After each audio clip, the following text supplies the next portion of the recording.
Coisa do microfone. Boa tarde a todos. Boa tarde. Boa tarde. É com muita gratidão, né, que eu estou aqui junto com vocês em mais uma reunião. Agradecer é pouco, né, que a gente tem oportunidade e a gente aprende com isso, com as oportunidades que a vida nos dá e que a doutrina espírita nos oferece, né? Então, agradecer a Deus em primeiro lugar, agradecer esse espaço, essa casa, a vocês que estão aqui presentes, agradecer também a espiritualidade que participa conosco, né? Aos amigos que já compartilham da casa, com as tarefas, tem uma simpatia com a equipe, conosco, com esse ideal aqui que é através da codificação espírita que a gente pode propagar a transformação, né, e a evolução do espírito, né? E a espiritualidade também, que é trazida para cá e nos visita nessa tarde de hoje, né? Daqui a pouquinho a gente já vai para a noite. Então a gente trouxe um tema aqui. Você quer apagar uma das luzes, Eduardo? Por favor? A do lado de cá. Para apagar todas, Então a gente trouxe um tema que já foi divulgado por esses dias, né? Nas redes sociais. E ela é compartilhada através das obras da codificação, né? Esse tema, o Espiritismo é considerado uma terceira revelação, né? Não é uma pergunta e sim uma afirmação. A gente vai desenvolver em alguns minutos esses assuntos questões que envolvem a codificação em nossas vidas, né? Afinal de contas a gente está aqui para falar disso, né? Das obras do Kardec, né? Que é a terceira revelação chamada, né? E a gente vai pesquisar dentro dos arquivos das obras, no que está aqui nas páginas, em vários momentos o Kardec, ele dentro dos estudos, dentro das perguntas, das entrevistas, digamos assim, que a gente até coloca entrevistando Allan Kardec aqui, né? Que é possível fazer isso pelas obras, e ele fez isso através da mediunidade, e ele foi ali desenvolvendo o modelo de mundo atual pelo qual ele vivia, do século XIX, e com tudo aquilo que era explorado nas sociedades da época, ali em Paris, né, na Europa de forma geral, aquilo que ele já aprendera até aquele momento como um professor Rivaio, e aquilo que ele já debatia, talvez consigo mesmo, talvez com seus amigos, sobre essas questões de Deus, né, em nossas vidas, por exemplo, né, que esse destaque da terceira revelação, ela tem tudo a ver com o que é a proposta de Deus no planeta Terra, né? Não seria diferente. Então, para a gente falar desse assunto, a gente tem que observar que a gente está falando de nós, né? Como espíritos encarnados, e a oportunidade de estar aqui nessa terra e de estar aqui desenvolvendo a nossa vida espiritual sucessivamente, né? Com os processos encarnatórios, a gente vai tendo essas oportunidades. E como que se destaca isso dentro do objeto da terceira revelação, né? De que forma que isso pode ser considerado a doutrina espírita como uma terceira revelação? Ela veio depois da segunda, e qual foi a primeira, né? Então eu destaquei aqui, não tem muita leitura, mas tem algumas coisas que eu achei interessante da gente pensar, da gente, se não tínhamos observado, a gente possa observar, né? E possa se perguntar, e aonde que a gente poderia encontrar uma resposta para tantas coisas que a vida da gente nos dá esse campo de busca e procura, né? Porque afinal de contas a vida ela não é feita de respostas, mas sim de perguntas, e as perguntas vêm as respostas, e você vai pesquisando, desenvolvendo, e as obras nesse contexto, ela fala sobre essas questões para nós, né? Por exemplo, o Espiritismo é uma religião, né? Tem a ver com essa questão da revelação, como que ela é inserida nessa sociedade, né, de lá para cá, né? Da mesma forma, né, que se hoje aqui presencialmente, né, espiritualmente, possam ter vários irmãos que desconhecem a codificação, não conheceram ou ouviram falar e vieram aqui provavelmente com uma curiosidade. Como nós temos as nossas, cada um tem a sua, né? Então, pela primeira vez, né, vocês imaginam, uma pessoa entrando numa casa espírita, ela vem de repente sendo convidada, um amigo, ou ela vê a placa e ela entra no espaço da casa espírita, né? Hoje, principalmente hoje, de um tempo para cá, a velocidade das pesquisas pela internet, né?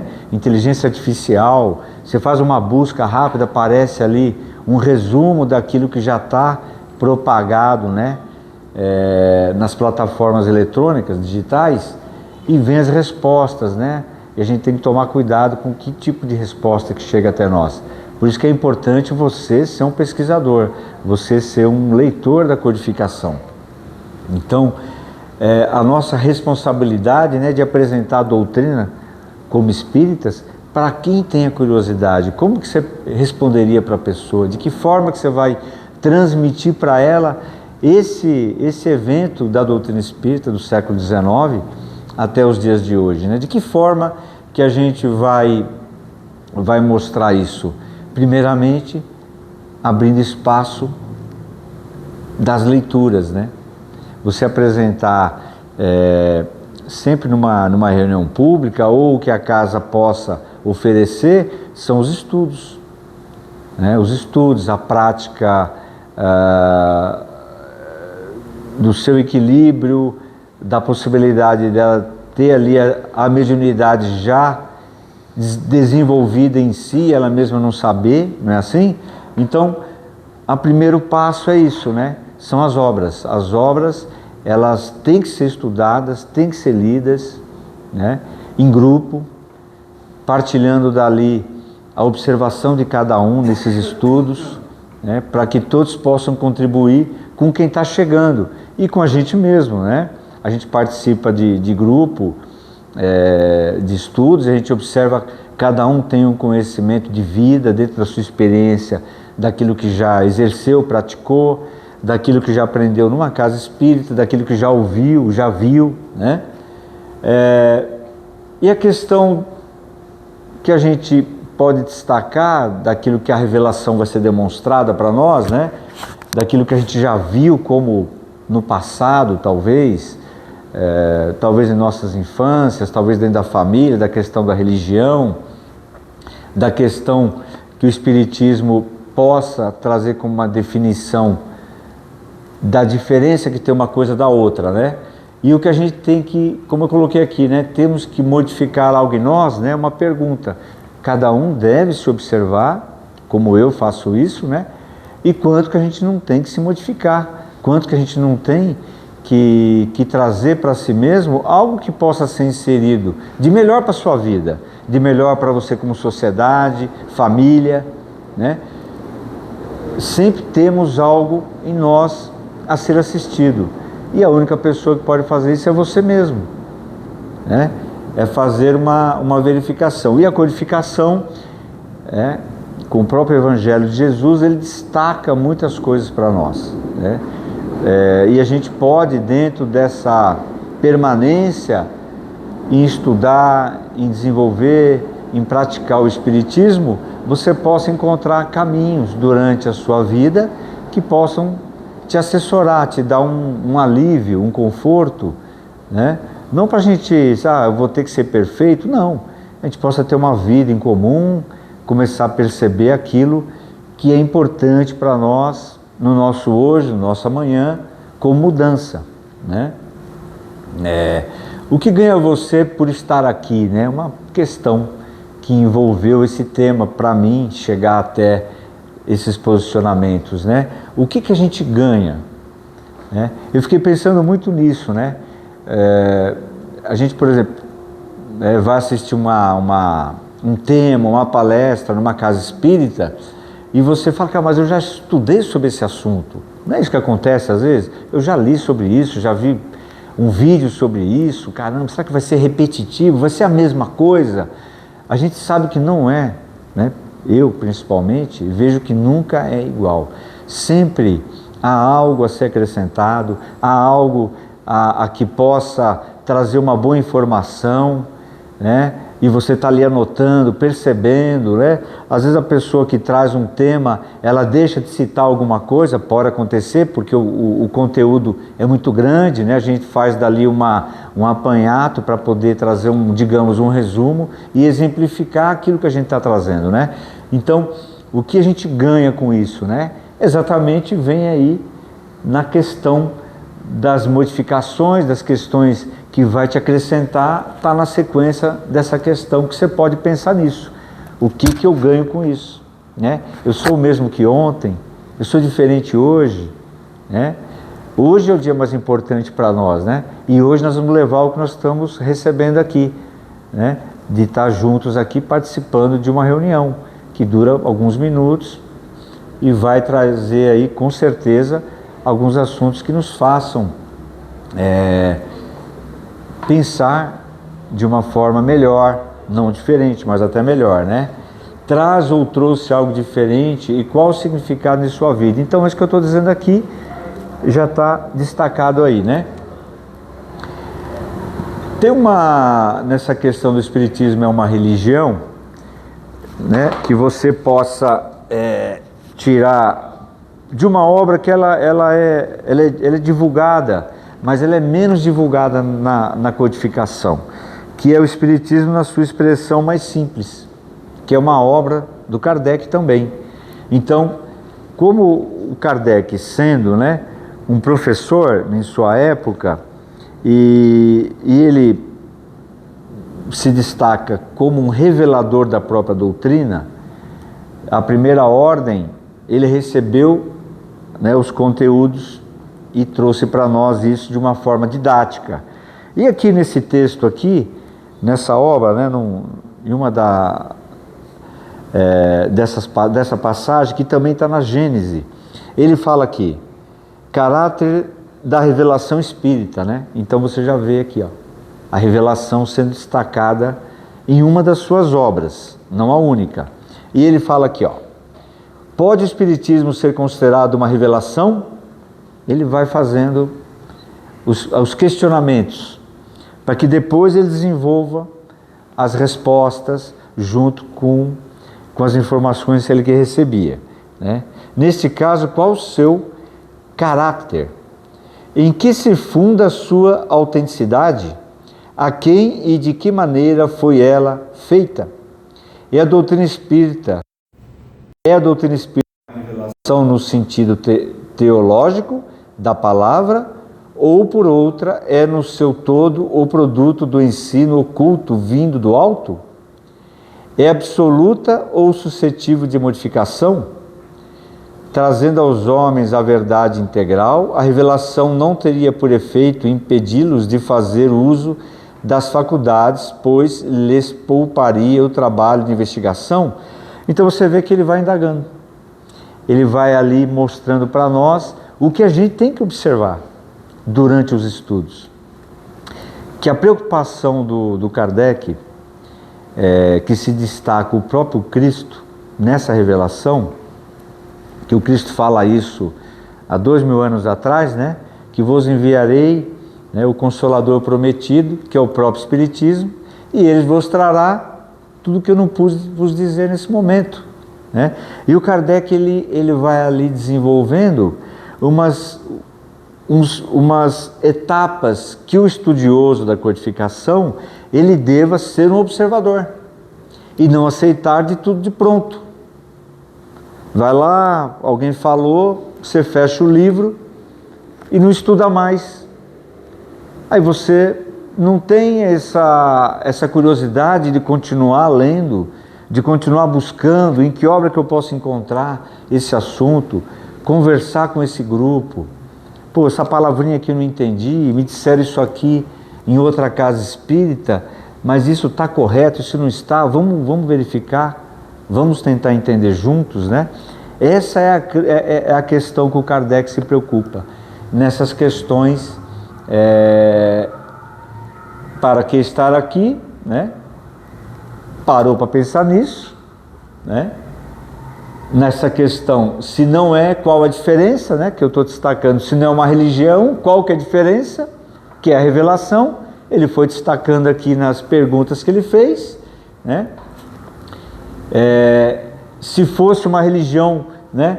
Ela seria mais o que dentro de um contexto religioso? Aí você vai observando que as casas espíritas, né? O próprio espiritismo, ele não tem um templo, né, gente? Ele tem um espaço que a gente se reúne. Você tem uma rotina de horários, de dia, que a gente tem que ter um controle, né, para que as coisas aconteçam nas datas e nos horários corretos, né? Mas quantas vezes eu me reuni numa garagem de veículo, numa garagem alugada, Eduardo deve lembrar, né, Eduardo? Um grupo de 4, 5 pessoas, entre eu e ele, o Miguel, a Cidinha, o irmão dela. A gente alugou uma garagem, foi cedida a garagem, um espaço de 2,5 por 2,5, e a gente se reunia ali, 1, 2 vezes por semana, numa garagem.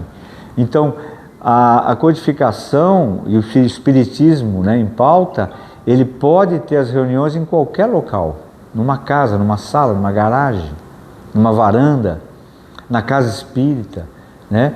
Ela não tem um sacerdote, né? Todos podem falar em nome da codificação. O palestrante ou o expositor, né, que eu estou sendo um expositor hoje, ele tem que estudar para ele poder vir falar, apresentar nas obras aquilo que ele está trazendo como conteúdo. Todos que estão assistindo têm que estudar também. Então você vê que a importância qual que vai ser, né, de nós sermos espíritas, né? Entrou na casa espírita, somos espíritas. Qual que é a importância disso tudo? Para a gente continuar o nosso mundo lá fora, as nossas vidas, as nossas particularidades profissionais, né? Se você, por exemplo, eu sou professor, né? A pessoa é professor, ele é espírita, ele tem uma família, ele tem uma profissão, ele vai exercer aquilo que ele está desenvolvendo dentro das obras espíritas, a sua própria intimidade no trabalho, os seus pensamentos, né? A forma que ele vai agir com as pessoas, de que maneira que ele vai entender os seus companheiros de trabalho, né? Passageiros do mesmo ônibus. Você começa a ter uma visão diferente, que todos somos iguais, cada um está vivenciando a sua vida espiritual como encarnado aqui, cada um tem uma forma de pensar, cada cultura em seu país tem uma maneira de agir, né? E de caminhar a sua própria vida, em todas as áreas que a gente imagina, né? E a gente não vai muito longe, a gente observa aí no mundo que a gente vive, que as diferenças são gritantes, são grandes, entre pensamentos, entre maneira de lidar com a sociedade, as suas leis no seu próprio país, né? Os movimentos religiosos, filosóficos, né? Que a doutrina, ela trabalha com esse aspecto da moral, né? Ela é ciência, filosofia e moral, né? Tem características religiosas, você pode dizer que sim, olhando pelo campo da moral. Aquilo que Deus trouxe, né, através da doutrina, vivenciada por Jesus nas obras, né? E a gente tem aqui uma outra questão, que eu falei sobre a profissão, né? Sobre estudar, sobre você exercitar e compartilhar os seus conhecimentos, suas experiências, né, na sua vida encarnada, como eu já falei para vocês, né? Nós somos espíritos, né? Nós estamos hoje com a nossa personalidade aqui, mas nós somos um espírito, eternamente espíritos. Então nós vamos estar vivenciando o desenvolvimento desse espírito, que é você, durante sucessivas vidas, né? E aí a gente vai tendo aí a nossa busca, pela qual o Cristo destaca para nós, né? Na casa do meu Pai tem muitas moradas, né? A desenvolver a própria fé, a buscar aquilo que possa ser acrescentado para você, né? Então, como eu estou falando para vocês, estou repetindo aqui no texto, né? Os verdadeiros tesouros está guardado nas obras da codificação. Quando eu coloquei assim, os tesouros está guardado, é justamente quando eu comecei a falar, né? Que a gente tem aí muita coisa a ser descoberta nas próprias obras. Quando você compara, se você for fazer alguns comparativos com a visão de outras crenças religiosas, né? Elas têm uma maneira de agir e pensar e estabelecer uma medida para aquilo que elas vão transmitir para quem está buscando aquele local para ela aprender algo, né? Então a codificação também, ela está nas obras, um tesouro para ser explorado, é um tesouro que a gente vai descobrir. E o ideal é que a gente descubra isso juntos. Você vai fazer suas leituras, sim, mas se participar de grupos, né, o Kardec fala sobre isso. Não é interessante grandes grupos. Pequenos grupos se desenvolvem muito melhor, porque eles conseguem compartilhar melhor o conteúdo, conseguem se ouvir mais, conseguem um ajudar o outro, né? Se aproximar mais, né? Eu já entrei em sala de aula com 80 alunos, não, né? Para estudar um curso aí, não questão do espiritismo. E era um terror, né? Horrível, não se aprendia 30% do conteúdo.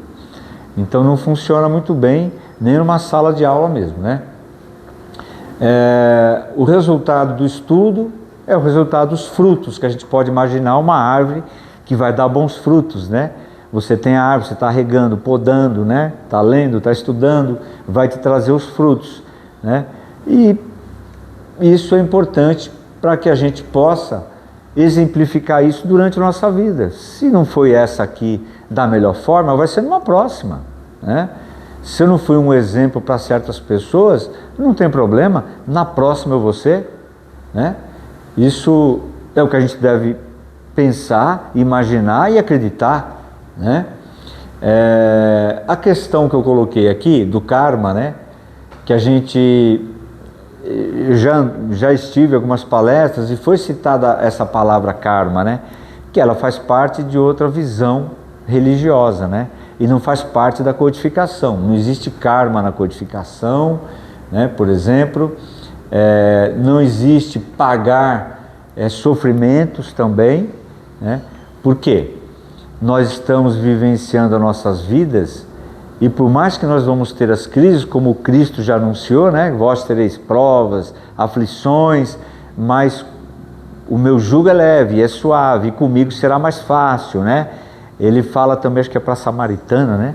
Num poço, né? Que ela está lá tirando água, ele vai lá tomar uma água, pedir uma água para ela, tem aquele bate-papo, ele começa a fazer uma reflexão, né? Se beberes da minha água não terás sede. Então, você vê como que tem muita coisa relacionada com o que a gente está estudando aqui hoje também, né? Então, a nossa vida, ela é feita de um modelo de aprendizado. Então, a gente vivencia uma vida aqui e a gente vai ter que aprender com ela. Nós vamos ter que fazer o quê? Como na escola.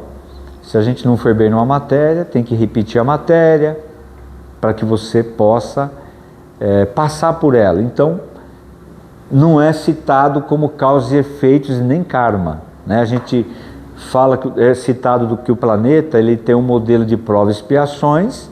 Então provas que a gente vivencia, provas, missão, né? Todos têm a sua missão na vida, né? Não há aquele que não tenha a sua missão.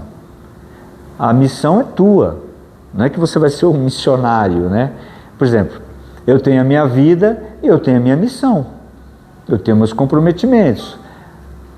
Se eu não efetivei a minha missão muito bem, falei em algumas etapas, na próxima vida eu vou ser melhor elaborado para cumprir de novo aquela parte que eu não fiz muito legal. Então a gente vai receber o quê?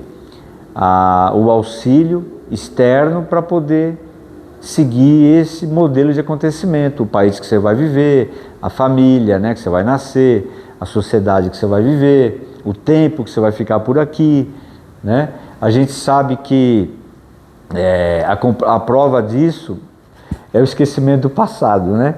a gente não se lembra, né? Como você quer dizer a prova disso, né? Porque se a gente lembrasse, ia ser uma confusão tremenda, né? Eu não saberia se eu já fiz algo para o Eduardo aqui, que está na minha frente, ou se ele fez algo para mim, ou com o Beto. Como que seria a minha reação com vocês e vocês comigo? A gente tem o exemplo do nosso dia a dia, né? Tem muita gente com melindres, que não, qualquer coisinha já se melindra, ou a gente às vezes não causa boas reflexões para o outro, né? Pode acontecer, acontece comigo, e a gente vai vivendo uma vida em paralelo. Quando essa se encerrar, a outra nasce de novo, e você está zerado, digamos assim, para viver as suas novas missões, né? Então é isso, né? O umbral também não é citado nas obras, porque eu coloquei esses detalhes para que a gente siga uma reflexão sobre a revelação da codificação, né? O que nós temos em nossas vidas é o que eu vou ler aqui um trechinho para vocês, né?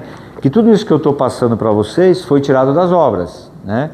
E tem muita leitura, né? Então não dá para a gente fazer isso aqui em 1 minuto, mas a gente faz um recortezinho que eu vou passar para vocês agora nesse momento aqui, sobre essa questão que a gente vivencia essa missão nessa terra aqui, e de que forma que a gente vai poder exercer isso, né? De que forma? Vamos fazer uma leitura aqui, ó. Sendo bem o objetivo final da criação, a felicidade que é seu prêmio deve ser eterna. O castigo que é um meio de alcançá-la deve ser temporário. Mesmo entre os homens, a noção mais elementar de justiça preconiza que não se pode castigar perpetuamente aquele que tem o desejo e a vontade de fazer o bem. Então a gente tem a vontade de fazer o bem, só que a gente vacila. A gente pode fazer isso, eu posso fazer isso, eu posso cometer isso. Às vezes eu posso até ser invigilante e fazer de novo, mas eu quero fazer o bem. Então, vocês observem, né, que a maneira de você se corrigir, se ajustar, é uma nova oportunidade. Quando essa aqui se encerrar, vem uma nova oportunidade. Aí a minha formação, a minha estrutura espiritual, o meu perispírito e o local vai estar inserido nesse modelo que eu vou estar passando a exercer, né? Tem mais um trechinho aqui. Um último argumento a fazer das penas eternas é este: o temor das penas eternas é um freio. Se desaparecesse, os homens nada mais temendo, entregar-se-ia a todos os excessos. Está respondido, né? Se não houvesse esse terrorzinho como ele diz aqui, né? O temor das penas eternas, né? Que a gente chama, ela deixaria de ser um freio. Então, como se tivesse isso mesmo, é uma forma da gente ser reinserido na sociedade. A gente já ouviu falar essa palavra, né? Da gente se reencontrar na sociedade. Eu já ouvi falar também para mim mesmo, né? Um assunto que foi compartilhado em minha vida, que a gente ouve a pessoa retransmitindo isso para você. Isso aí já passou, agora bola para frente, siga adiante, o que importa é você fazer agora de uma maneira diferente e o correto. Então é assim que funciona.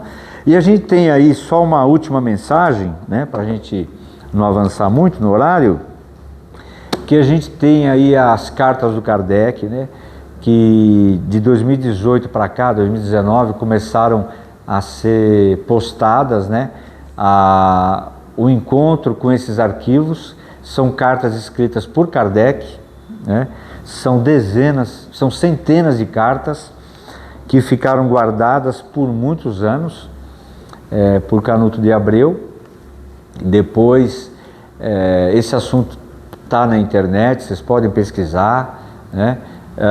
Paulo Henrique de Figueiredo e a equipe que trabalha com ele no Grupo FEAL, das Casas André Luiz, tiveram acesso à família do Canuto, que foi comentado para o próprio Paulo Henrique de Figueiredo, através de Chico Xavier, isso por outras pessoas, que haveria esses arquivos, né, que estariam estariam nas mãos da família do Canuto de Abreu. E aí eles tiveram acesso e agora elas estão sendo traduzidas, né? E já foi lançada uma obra e agora a segunda, né?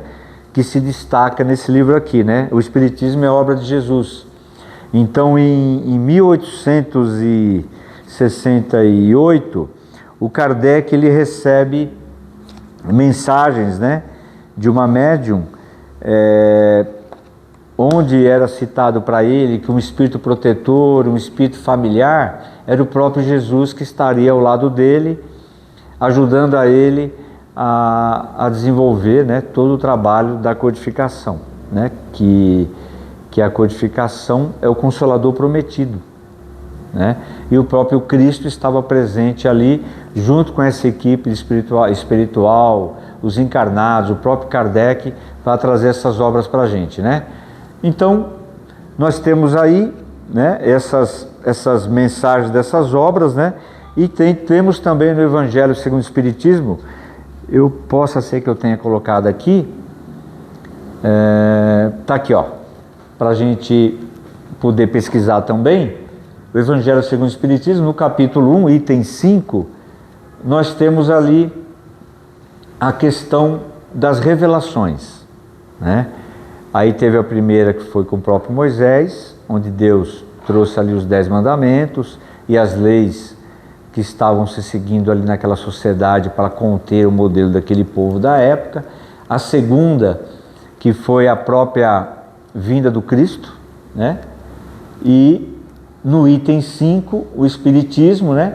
É a nova ciência que vem revelar aos homens, por meio de provas irrecusáveis, a existência e a natureza do mundo espiritual e suas relações com o mundo físico. Então veio esclarecer para nós de uma forma lúdica, né, de uma forma científica, pesquisada por Kardec, contatos com várias sociedades que já estavam ali praticando o espiritismo em casas espíritas em outros países da Europa na época, trocando documentos com Kardec, e ele publicou isso nas revistas espíritas durante 12 anos, né? Então, além da codificação, nós temos as postagens de 10 arquivos por ano, 12 arquivos que totalizam, né, o ano, e um livro por ano. Então, foram 12 anos de troca de mensagens, cartas recebidas. Então, as cartas elas eram replicadas. Então, o Kardec recebia uma mensagem, ela poderia vir da Alemanha, dos Estados Unidos, de outro país, a mesma mensagem, isso confirmando que a parte experimental estava sendo aplicada, né, como um modelo científico para poder trazer isso que a gente está falando aqui, né? Tá bom, gente? Agradeço pela oportunidade, né? E vamos seguir aí estudando a codificação. Muito grato. Obrigado. Quer encerrar? Uhum.